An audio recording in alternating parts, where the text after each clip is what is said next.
Hello and welcome everybody to another episode of Beyond Loss, Loving Life with Karen Chaston.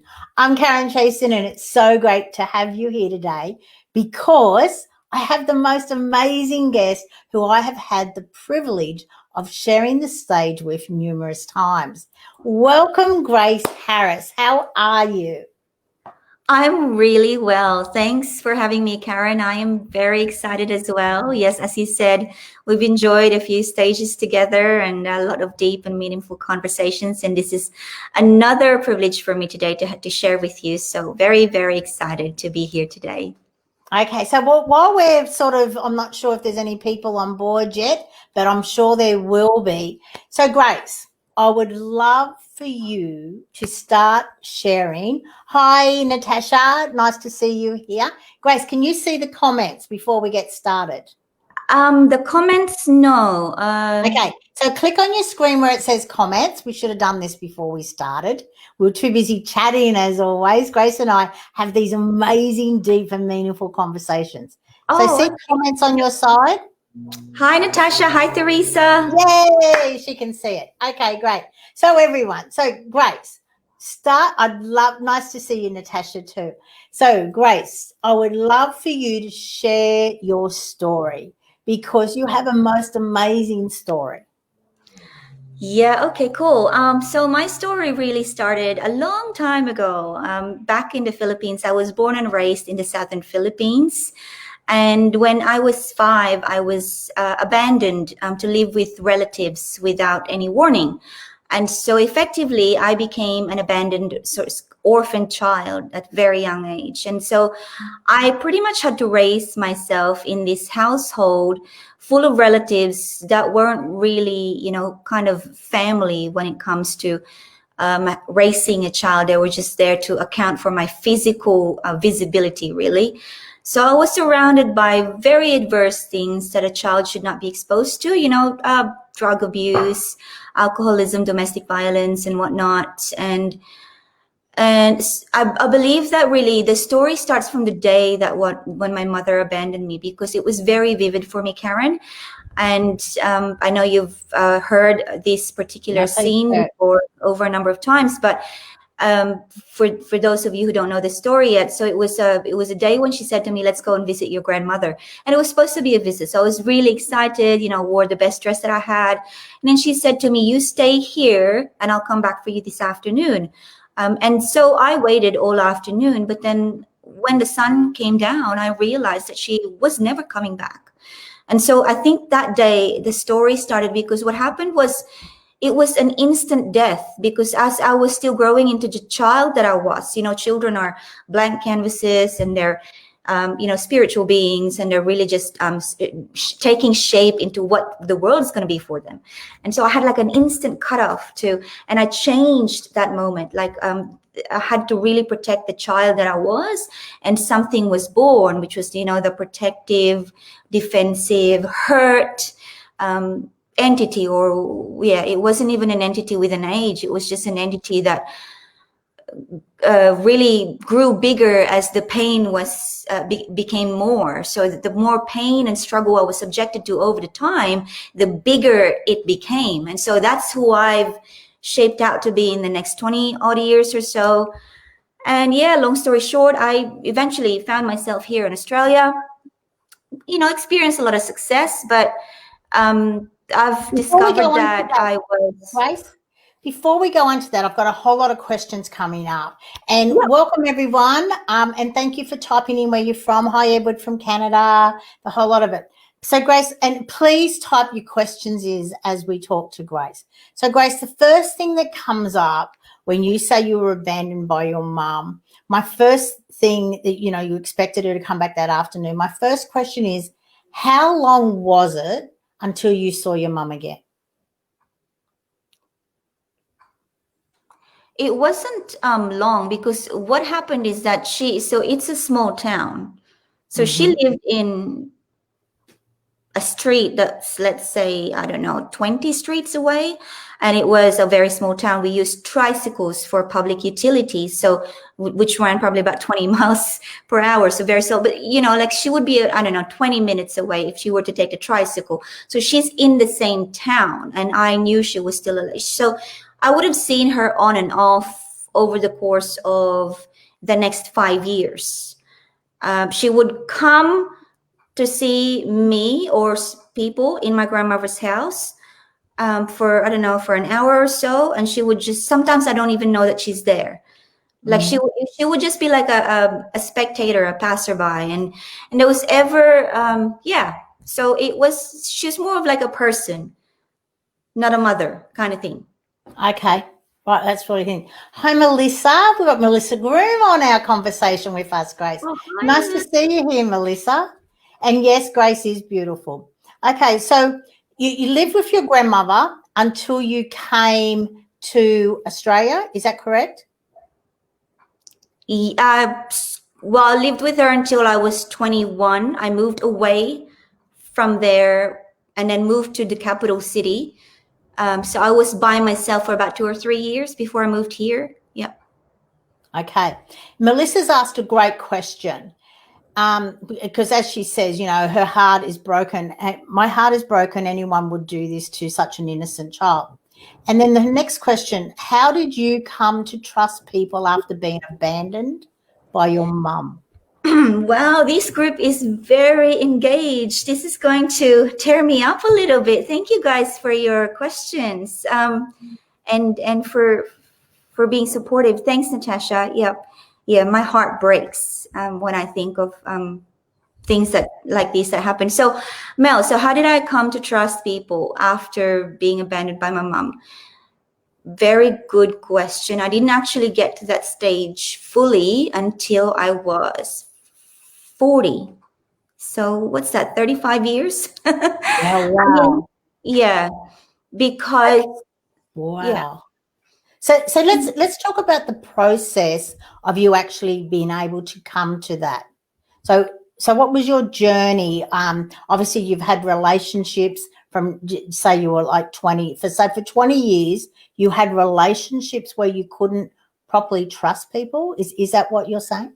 Yeah. So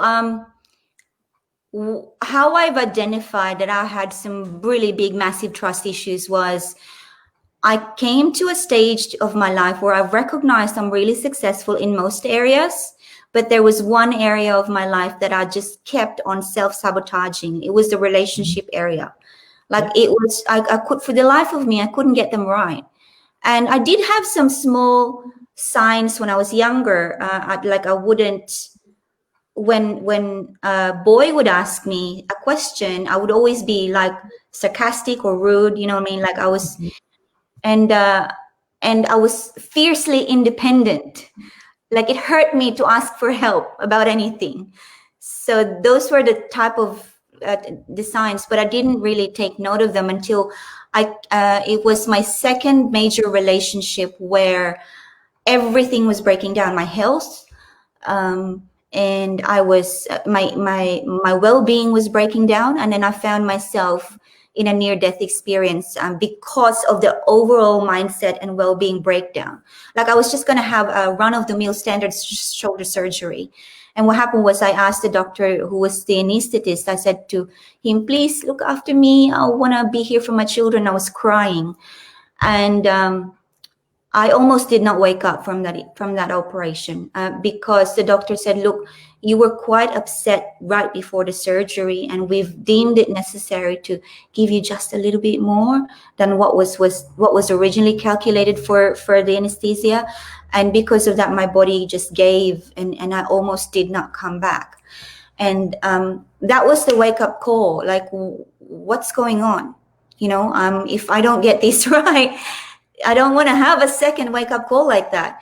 So it was a slow process of self-awareness, really. And I guess once I became self-aware, I started to, what I call a life inventory. So I started to look at the people, the places and the experiences that I was exposing myself to. And when I looked at them and really analyzed them, I discovered that they were all designed so that I could function without needing them. Mm-hmm. And that was great discovery. But to discover that is one thing. To actually change that is another. I'm like, okay, so now that I know that, what now? And so when you ask a question, you get the answer. And so the answer came in the form of of another love relationship. But this time it was different because this man just did not allow me to be the old me. He really challenged me, and we're engaged now. um, he really challenged me to face my trust issues and my anger issues. And so that was, I guess I could say that I'm blessed that my fiance has been given to me, my partner. But you know what? I don't think that I would have ever met him if I didn't first of all open up to the self-awareness, if I didn't first of all succumb and surrender to the near-death experience. Because a lot of people, Karen, they have things that happen to them and they ignore it. And I'm guilty of that. Like, there's a story behind the feather, the brick, and the truck, where, the universe tickles you with a feather to say, hey, it's not right. You're not listening to your true self. And then you don't listen to that and gives you a brick in your face, which is a bigger wake up call. And you still ignore that. And you get the truck, which, like a near death experience. And some people manage to really sidestep all of those altogether and still keep moving on, like as if they don't need to change anything. And so I guess where I was really, because of my children, I suppose, and I've been gifted. Someone asked me the other day, what is your superpower? And I think my superpower is hope.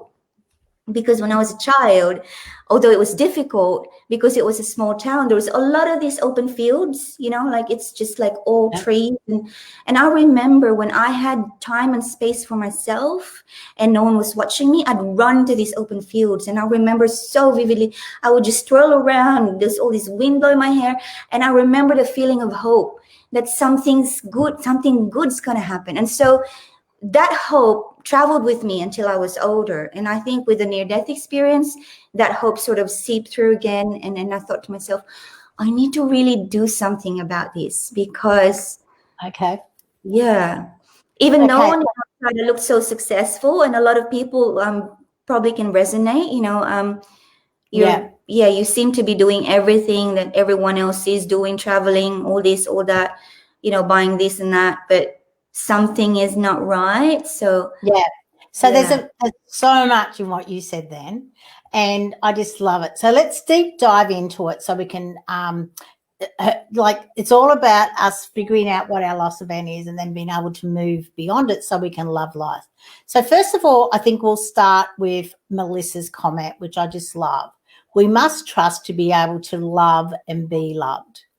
Now, a lot of the times when we're in a situation where we're uncomfortable or we don't really want to reveal the whole lot of ourselves, sarcasm and jokes will be our defense mechanism,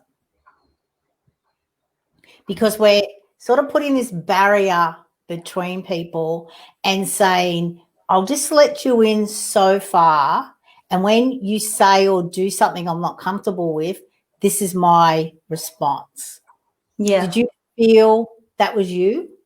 Yes. So that's definitely true, because when I was mentioning about boys who would ask me a question, I'll be sarcastic.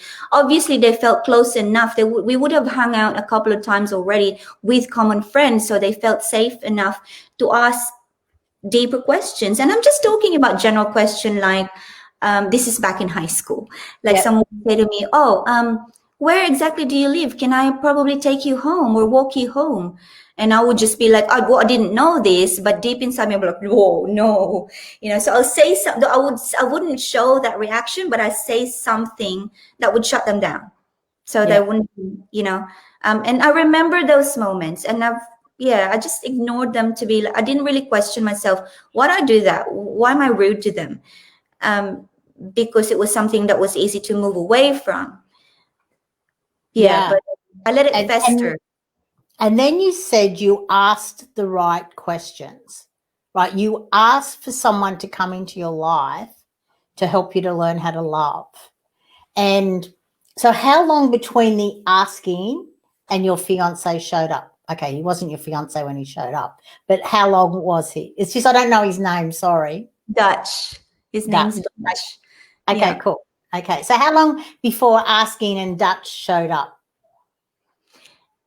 You know what? Oh my God, it wasn't long at all. It actually really surprised me. And I think, I don't, yeah. So what happened was I had a near death experience in 2013.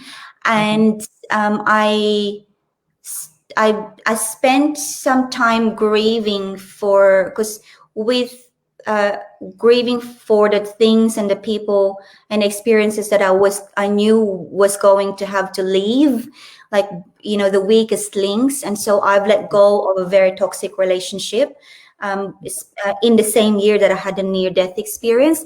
And because, and so many lost events here actually, Yeah. but it led to a rebirth, a full total rebirth, because near death experience, I let go of toxic relationship. And then with that, letting go of the toxic relationship, friends left with that. And I was really hurt because they believed some, you know, some gossips that weren't true. And so I grieved for that. I spent a few months grieving for it. But then after I grieved, I started to celebrate the fact that, wow, I don't have to worry about that anymore. So I celebrated by doing something completely different. I traveled to Europe. I thought I've always wanted to do this. So why not do it now with my kids? So I went there. And when I came back, with that intention and that conscious decision to really do something different, I came back empowered. But then I said to myself, okay, what do I do now? Because I don't have any friends. I did have friends at work, but I didn't really have personal friends away from work. And so I had the intention was so different, because everything that I did had a positive goal. I wasn't just moving through the motions. So I was like, okay, so I'm going to find people now that are going to be aligned with really what my values are, not because I'm scared. And so I started to make new friends. And once I did that, Karen, I've become more really joyful just being by myself. And then 12 months after I did, let's be there. Being by yourself. I love that. Before that, did you like being by yourself? Like when you had the toxic relationships? this is exactly why. No, absolutely not. Because I didn't know at the time, obviously. Yeah. You know, most people that are in toxic relationships, it's hard to see the truth. But once you're out, it's best to really be honest. And this is the honest truth. I look back now and I go, what are the thought patterns that led me to engage in a toxic relationship? And I can tell you some very specific conversations that I've had with that particular person, that red flags went up, that I should have, when those red flags went up, I should have already cut it. But because I had the belief at the time where I just believed that I couldn't raise my two children as a single mother without someone. Yeah. And for some reason, I believe that, which is so wrong. But because I believe that, then all my choices led to fear-based decisions. Yes. So this is what I believe. So you didn't believe in yourself, though, did you? Sorry, say again. You didn't believe in who you were. You didn't love yourself. You didn't believe that you were capable of doing that. So I really believe now, this is what I believe. I believe now that we all do something because we love ourselves. We love ourselves at any given point. We do. We wake up because we love each other. We drink water because we love ourselves. So everything we do is for our self-love. But the problem that we have is that we are raised with many belief systems, so that our self-love can mostly come from the fear-based paradigm of self-love. Whereas what we need to be moving into is a fearless paradigm of self-love. If you think about it, I engaged in a toxic relationship because I wanted to do good for myself. I wanted to do good for my children. I wanted to be able to do life. But the paradigm that went with that type of self-love was fear-based, because I said, I don't think I can raise children by myself. I think I need someone to be with me before I can fully function. So it was all fear-based. It's a bit like when you don't want to give up a job that is really eating your soul, but you're like, no, I don't want to give it up because the money is too good, or this, and so you're coming from a fear-based paradigm, not really your fearless self. And so that's what I've had to move away from and really work around my self-awareness and self-mastery so I could love myself enough fearlessly into true fearless paradigms of self-love. That's how it was a lot of work, but yeah, it's amazing. I love that, because that's what you teach people to do now, don't you? Yes. Yes. Okay. So let's go into your different paradigms, because I actually love them. You got 3? Yeah. Correct? So the paradigms is the fuel. So they just start from your beliefs. Are they fear-based? Are they fearless?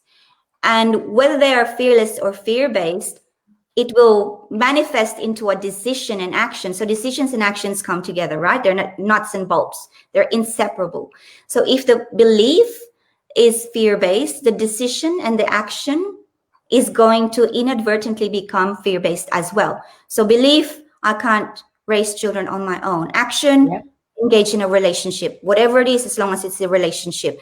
Now, the purpose eventually, because what I believe is we are always evolving in our purpose. So a lot of people think that purpose is so difficult to achieve because purpose is the one big thing. What is it? It's like this big mystery. It's not. Yeah. Purpose is really your fluid evolution. If you think about a baby, for example, when they're born, their purpose is to become strong enough so they can eventually learn to walk and talk. And the toddler's purpose is to eventually form their belief system so they can become young adults. And so we have evolving purpose all the time. Now, if you're coming from fear-based beliefs and you manifest a fear-based decision and action, the purpose that's going to come out of that is always going to be something that will have a vicious cycle that will always take you back to that fear-based belief. So it's like it's like fighting a losing battle.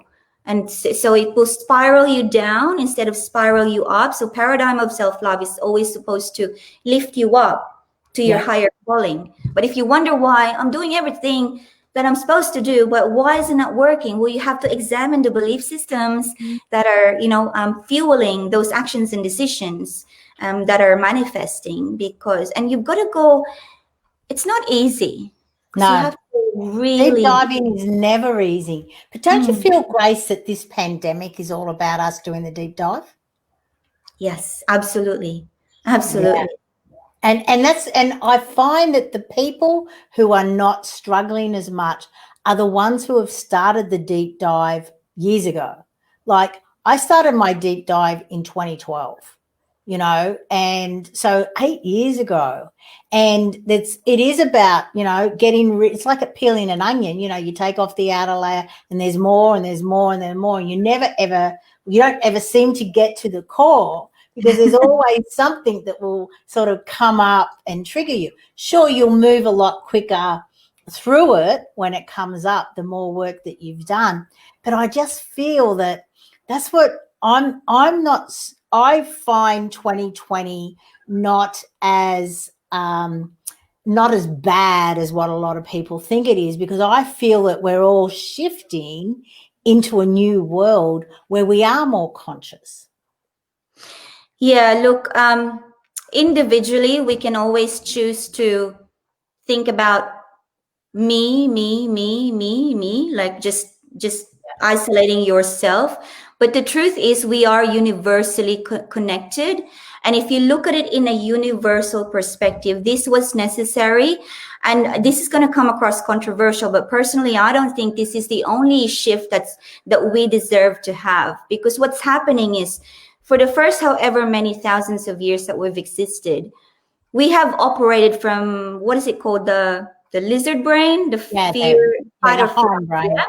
Yeah. In the last 50 years, the consciousness shift has started to happen. Like, according to Eckhart Tolle, which is my spiritual mentor, this is the shift era, consciousness shift era. I don't know, it might last for another 500 years. But if you think about it, because as an example, I have a daughter, she's 18 years old. The way that she thinks now I've never thought that way until I was 38. Yeah. Yeah. Kids now are so conscious and so mindful. Especially everyone born after 2000. Yeah. They're So there's coming with a knowing. they're so the shift is, the consciousness is going to evolve, and I believe there will come a time when we as physical human beings, it's gonna, the amygdala, which carries the lizard, the fight or flight, is going to get smaller and smaller, and the frontal cortex is going to get bigger and bigger. We're going to be different people. We're going to, I don't know, we might even develop the ability for mental telepathy. I know husbands I'm and sure wives it will. mental telepathy. It's even starting now, to be quite Yeah. honest. I watched a thing on can't think of the name of it. Mind. I can't think of his name. It'll come to me. And he was actually talking about how we are all starting to get the mental telepathy, which is great. And it's about knowing who you are and where you're moving forward.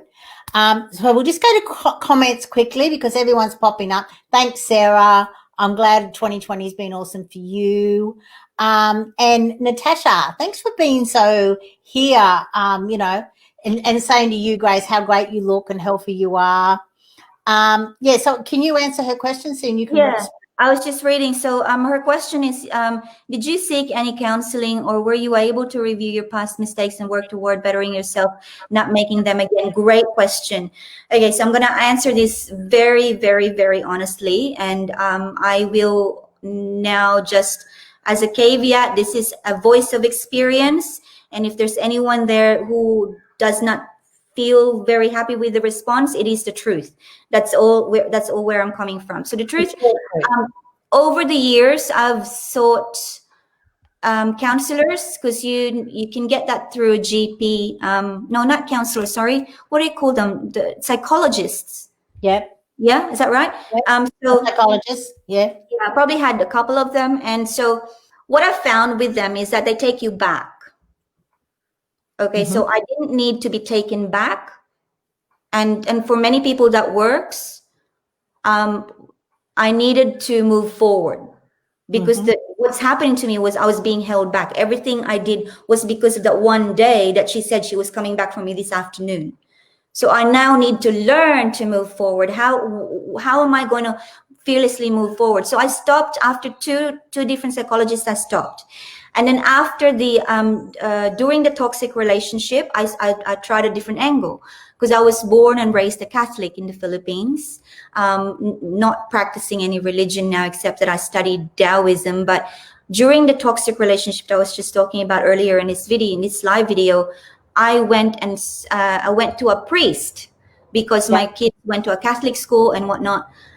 And the priest said to me, well, we had a conversation, but one of the comments that he said to me was, after I, opened my heart and opened my mind and cried and everything, he said to me, did you know that it is a sin to sleep with people outside of the marital contract?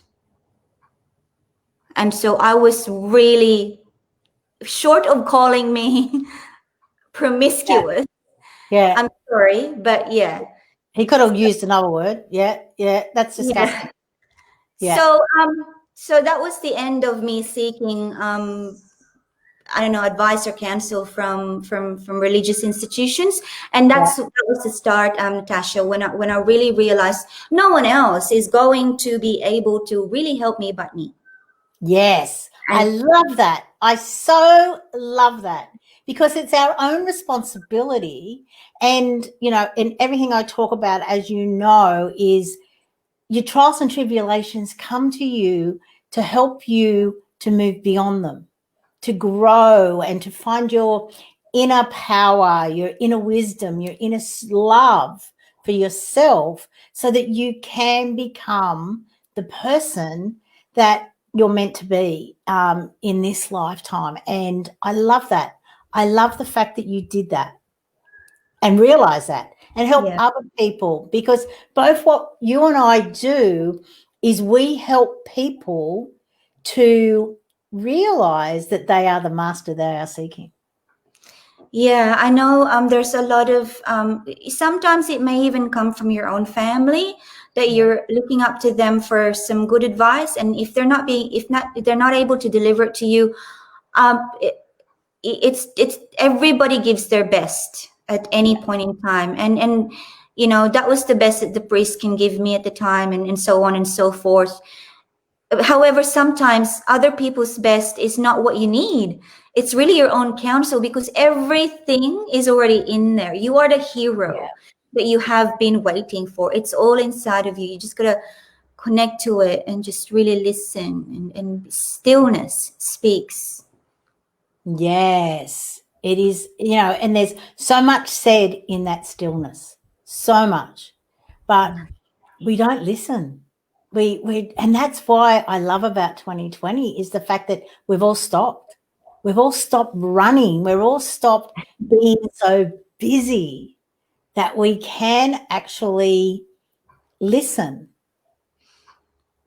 Yeah, we have been running really, yeah, well, the speed with which we've been evolving in the last 50 30 years. years is so fast compared to the first 100 before that. Mm. So, yeah, we were bound to crash and fall for sure. Yeah, which is, and like personally, I used to, when I was in my corporate life, I had great salary, amazing salary. But, in hindsight, and I realized this in 2012, 2013, I was wasting most of it just to get through the day, just to cope with the stress of it all. And I wasn't really loving me. I was definitely not loving me, but I wasn't even really loving my life. I was just sort of in what I like to call a Groundhog Day days, where each day sort of fed into the other, where I was doing the same thing over and over and over. And I don't think that's what life's about. What do you feel? True. I was in corporate for a long time myself and made some really good friends there, but life is about giving back. Yeah. And I believe that as we grow into ourselves and into our lives, we are meant to give back that gift of growth. And Yeah. if you think about it, corporate is designed is a well-oiled machine where it's got a specific, objective for the day, and it's a machine, Yeah. and you become part of it, Yeah. which is great, for your development. But you will come a time, because what happened to me is that I came to a point where it wasn't the best interest of the bank to have me because I wasn't so interested in my KPIs anymore. I was a business banker in the last few years of my corporate in the financial industry.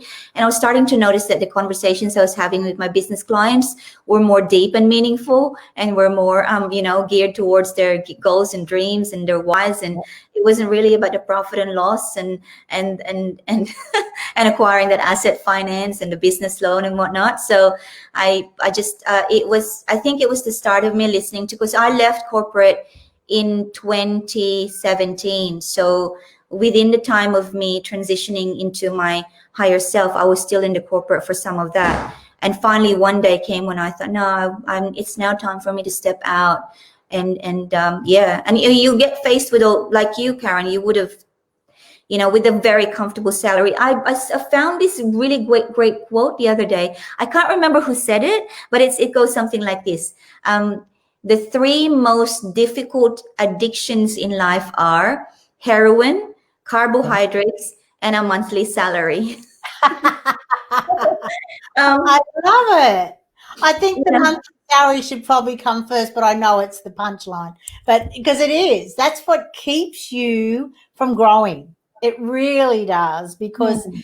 not only does a great monthly salary sort of make you buy more and keep you more sort of constrained, I love it. I love it. Yeah. And a lot of people, it's a very common fear. Again, we're going back into fear-based paradigm of self-love. It's a very common fear. If I want to, get started in what I really love doing, which is, it could be that you really love to teach people how to, I don't know, become moms or become this or become that. You fear that if you lose your job, then that's a common worldly kind of fear-based paradigm of self-love, but it's something that you need to work through, which we all had to, I guess, for people who have transitioned, and it's a great place to be. Yeah, it is a great place to be. And I totally agree with the comeback. I want to go back to one of the statements that you use, or what that you said earlier about purpose, and how a lot of people seem to get stuck that their purpose is this, big, great thing, Mother Teresa type sort of thing that they have to have.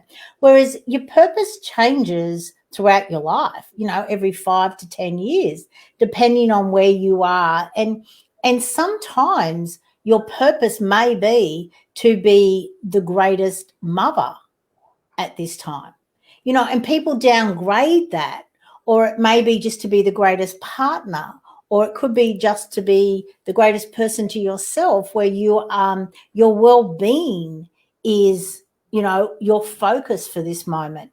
Can you expand on your thoughts on purpose and how you help people to realize that? Absolutely. Yeah. So purpose is one thing. It's a fluid evolution of your best self. And like the example that I used before, as for example, if you're a pregnant woman giving birth, the only purpose that you have on the day that you're giving birth is to push that baby out, literally, even if it would kill you. Nothing else matters. You can't contest. It's your purpose for that next few hours is that once the baby is out, you have now a different purpose of raising the child. The child itself will have a purpose of becoming an actual healthy toddler, so you can learn to walk. So in life, the fluid evolution is something that you have to listen to. So when you have fear-based paradigms of self-love or fear-based belief systems that lead you to manifest decisions and actions that doesn't feel right, and you get to recognize the patterns that always take you back, always make you feel like you're not succeeding. If you listen to that, it's because you are not listening to your true purpose. So, so an example for me is that when I was in that as a single mother, I was a single mother for a long time, and my purpose at the time is really to become the strong and the healthy mom that I can, as the healthiest mom that I can be, so that my children can thrive. And yes, my children thrived because children are really very adaptive, but I didn't thrive because I wasn't listening to the actual core fluid purpose of filling my own cup, because I was so busy looking at it from a perspective that is very fear-based. So my perspective was, I can't do this alone. So instead of just focusing on me and the kids, I was focusing on, I can't do this alone. So there's such a different. So how I position now to be able to find your legacy, which is another word for purpose, is to start small. Start from self-awareness. The self-awareness of, where did my beliefs come from, and what are my beliefs even? Why do I view money like this? How is it that abundance for me means like this, and to some people it's like this? What is the truth of abundance? And where does it come from that I think I can't swim? Just little things, little belief systems, examine them. I think that's a foundational work. And once you lay down the foundation, you evolve into self-mastery. And self-mastery is all about, like you talked about this earlier, Karen, when COVID hit, it's great for people who have been doing work on themselves years ago, because it's easier for them to be proactive. But for those who haven't been working on themselves, it's a shock. So self-mastery is exactly that, because it doesn't mean, just because you have self-awareness, it doesn't mean that you are invincible. It actually means that you're able to pick up challenges easier, but you're also able to transcend them easier. So in English, in layman's term, problems will come.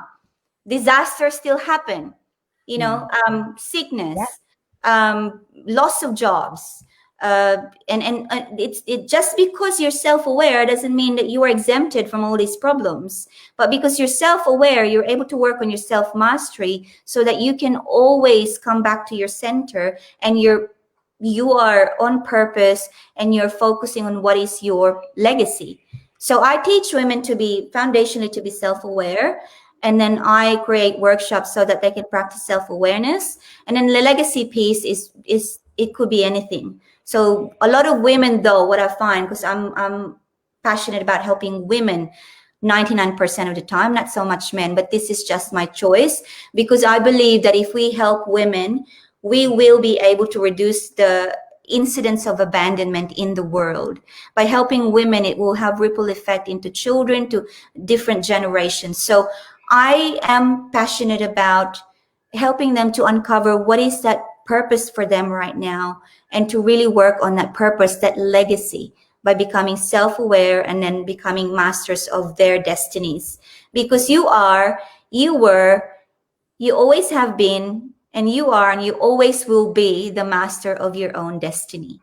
And it's sometimes a bitter pill to swallow. Like, I've always been the master of my own destiny.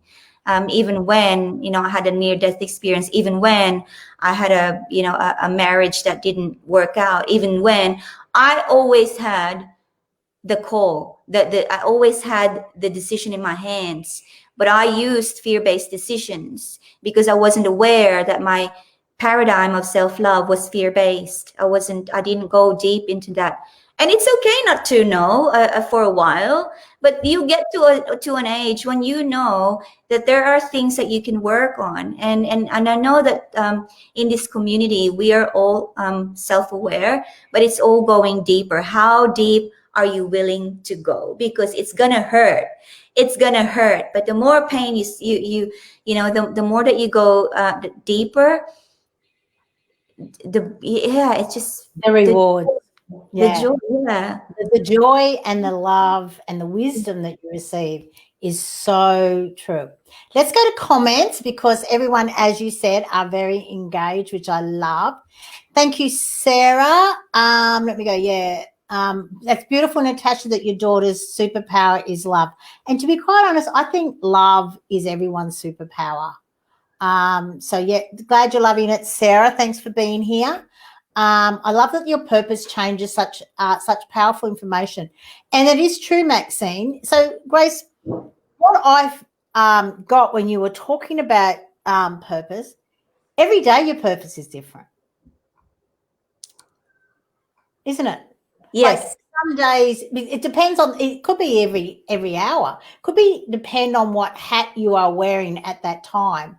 Like, you sort of think of one day, you wear so many different hats. You could be a business owner or an employee, you could be a wife, a mother, a grandmother, so many different things, a friend. You could be so many different things. So really, it is the purpose for the moment for what you're doing. Like, our purpose at this moment is to make sure that we are conversing and sharing the information. So is that right? It is. Yeah. So you can, obviously you can, depending on how you operate, my purpose really shifts day to day or week to week. I do have a North Star. I operate with a North Star. So a North Star is the highest self. This is as a matriarch of women empowerment. But that North Star is just like a big lamppost that shines down. Mm-hmm. It just gives light to a perspective that I should be looking out from. But the purpose, for example, yesterday I was thinking, okay, so it's Monday tomorrow, and I have one mission to do aside from my calendar, is this. And I really want to do this in a spiritual place. Yeah. But then I thought, no, because the purpose of tomorrow is to make sure that the boys have done their classroom stuff correctly, because last week I had this challenge, so my purpose today is to be a really on mother, like in terms of my boys. So it's a mommy day for me, actually. And so it changes And you've got to listen to that, because if you don't, then it's a moment to moment thing. You'll miss that. Yeah. You know, there was one day, I remember my daughter, she was in her last year of high school, and it was morning time. And she said to me, Mom, I'm a little bit worried. And she had this face that was really troubled. And I said, why? And she said, well, this is our day one of camp. And my last camp last year, I had a really bad experience, remember? This happened, this happened, this happened. And I don't really want to have to do this, except that it's the last time we're having camp for high school. And I don't want to miss my friends. And so I'm just, so she was in this anxious moment. And so I was pulled out from whatever it is that I was being busy about, which was my business at the time, and thought, this is my purpose today, is to make sure that I send her off to camp in the best state of being. And so that was, I focused on it, and I was really happy with the result. But if you don't identify the purpose and accept that at the time, you might miss it. And imagine if I missed that moment. How important was that moment for my daughter? It's her, the first day of the last day of camp that she was really dreading, that she could really make into a beautiful experience with my help. She came to me, not expressly with the words, Mom, help me, but the way that she said that, it meant that my purpose was to put everything away and be there for her. So it's the power of now is the purpose. And I love that. And to be quite honest, that's all we have, isn't it? Is now. It's called the present because it's a gift. And so many of us don't recognize that. We don't deep dive into it because we're too busy looking either backwards or forwards, and we're not really experiencing it. Melissa, I love the fact that you're so involved and commenting, and I know Melissa's story as well. And you and Grace do have very, very similar stories of abandonment and empowerment. So you've both gone from abandonment into empowerment. So we've only got like 14 minutes left, Grace. So what other gems would you like to share in the small amount of time? Our hour always goes so quickly. You and I could talk all day long, easily. So what would you like to share with everyone who has been here and involved today? Because I agree with you, the more that you help women, I think the more that we help our sons and men. And it's about women loving themselves enough to be who they are around men and not shrinking around them, that will actually help men to be who they are as well. So I love what you do. Yeah, I think that if I have time to share something else, it's not something else, but it's very related, really. It's about the journey that I've been through to get to the place where I am. Is a lot of healing, and healing involves a lot of forgiveness. And what I've learned is that forgiveness is not about the other person, but it's about yourself. So I think that it's difficult to forgive for many people who are still in the struggle phase because they are trying to forgive other people, but really it's about forgiving is about self-forgiveness. So for example, I had a conversation with my mother. This is about, I don't know, 2 or 3 years ago now. I called her and I said to her, this phone call is not going to be very long, but this phone call is about me as much as it is also about you. But I just wanted to say that I want to apologize for holding you accountable. I want to apologize for holding you responsible all these years for every tragedy that's ever happened to me. Because and it took me a long time to have that conversation, mind you, because I have a friend. She's now passed away, Mary. She was one of my mentors years and years ago. And when Mary got very ill with breast cancer, I went to see her in the hospital. And this, in her parting words to me, she said, Grace, because Mary knew everything about me up until that time, obviously, because she passed away. And it was including the toxic relationship. She said to me, Grace, if there's one thing that I would like for you to remember from what I've said to you, I want you to remember that everybody does their best at any given time. She said, I'm saying this to you because I feel that it's very hard for you to forgive, very hard for you to forgive your ex-husband, your mother. And she said, it's really nothing to do about forgiveness. You just have to understand that your mother did her best at the time. Everybody does their best. Even, she said, believe it or not, even the people, the criminals are doing their best at the time. And you know, I'm not going to be able to expound. I don't have the strength, but please promise me you will think about what I said. And so she passed away in 2010. And so for years, I thought about that. Everybody does their best. It was such a bitter pill to swallow, and took a lot of work.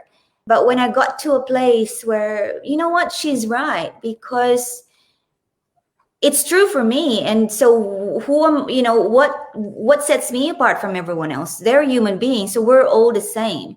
So I do everything to the best of my ability, and so do you. And that's where self-love comes from. We do everything to the best of our ability. However, we operate mostly from fear-based paradigms of self-love. So my mother probably acted on fear-based beliefs, but it was the best that she can do. You know what I mean? So it's nothing. So if you can't love yourself enough to know that what other people did has got nothing to do with you and your power is intact, then really think about, because what was the saying by Mark Twain? Forgiveness is the fragrance that the violet sheds on the hill that crushed it. Okay. Wow. I always like Colin Tipping's Radical Forgiveness. I have it as part of my programs. And it's all about realizing that no one does anything to you.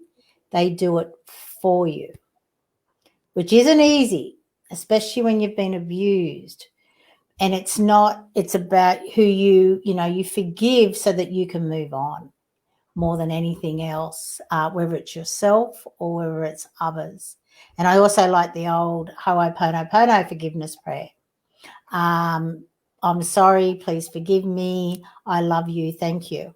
You know, I use that prayer a real lot for myself. I find that when I say it, it really does have a great energy shift. So forgiveness is, it isn't that easy for some people, but when it's all about you do it for yourself more than anything else, so you can move on.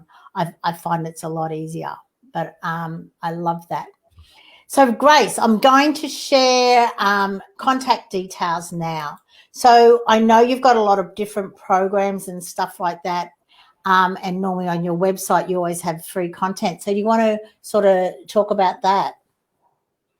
Yes. Wow. Look at that. It's all there. Yes. So if you can go to, I don't know the link details, but if you go to my website, you can get a free gift. And it's all about the 7 best kept secret weapons on how to become the woman of your dreams. So as a founder of Become the Woman of Your Dreams Academy, I'm really passionate about helping women to live a conscious life through the 3 stages of self-awareness, self-mastery, and legacy. And we've spoken about that a little bit ago. So feel free to get your free gift. And I'm always, sending some real valuable conversations that I've had with many different people. And it just gives you insights about different perspectives of how we are living at the moment. So I'd love to be able to send you those if you're open for more growth. And check me out on, is it Grace Harris, writer and speaker, is the Facebook page. Should be the links there. Yeah. And Yes. Yeah. And Yeah. if you have any questions, specifically in private, do so. There's an email me at support@thegraceharris.com. Support Oh, at graceharris.com. If there's an email, a different email there, you can use that as well. But yeah. yeah, I'm not sure whether we had an email. Okay, so if there's any questions, please ask Grace. We've got like 5 minutes left, which is fantastic. So what's next for you, Grace, while we're waiting for any questions to come through? Yeah, beautiful question. So I've written a memoir, the story what's that of my title? life. So that's going to be released on November 12th. But the great news is it is actually available now on Amazon on pre-sale. So you can get it on, did I give you the link? No, the link is my book. So mybook.to/be the woman of your dreams. So my book too, be the woman of your dreams. If it's so actually, can I type it in here? Yeah, you can. I'm pretty sure you can. Can you?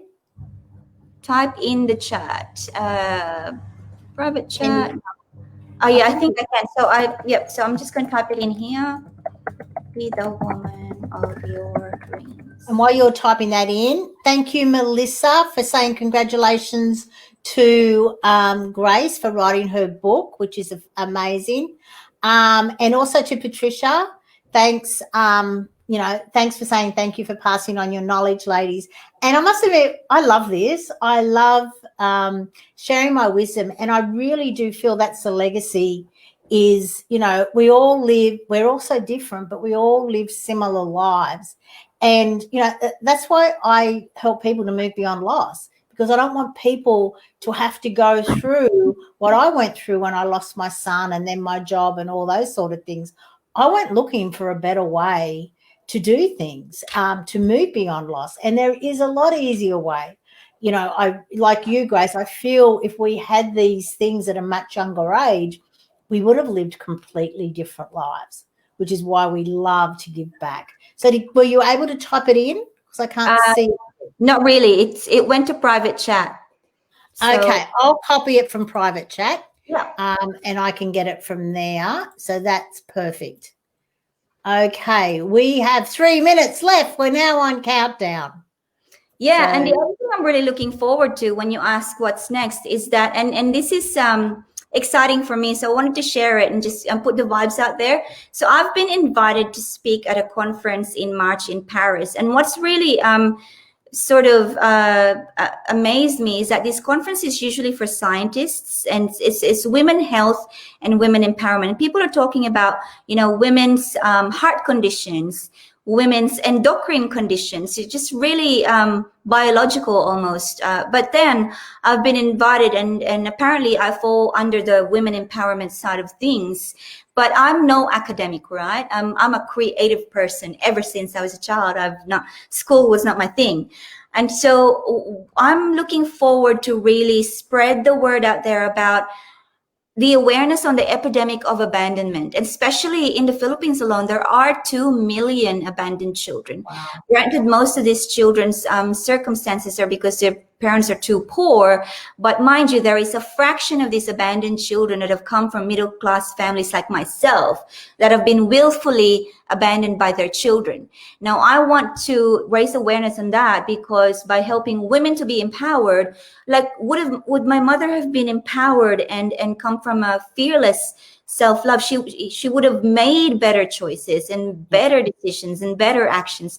And if we're able to do that, to help women do that now, the ripple effects in the generations to come, the consciousness shift is going to be fast-tracked. And we're talking about that mental telepathy. It might happen sooner than we think, Yeah. So I'm excited about that. There's the thanks for that. No, that's okay. And Grace, thank you for being here. And everything that you said, it's all about the questions that we ask ourselves. And it is about us asking ourselves better questions. Saying to yourself, I can't be a single mum. It's the question is, how can I be a single mum? How can I raise my children this way? And so any question that you're saying, oh, I can't do this, I can't do that, maybe it's for everyone to flip that question and say, well, how can I do that? Because for every question, there is an answer waiting to be answered. And for every answer, there's an action step waiting to be taken.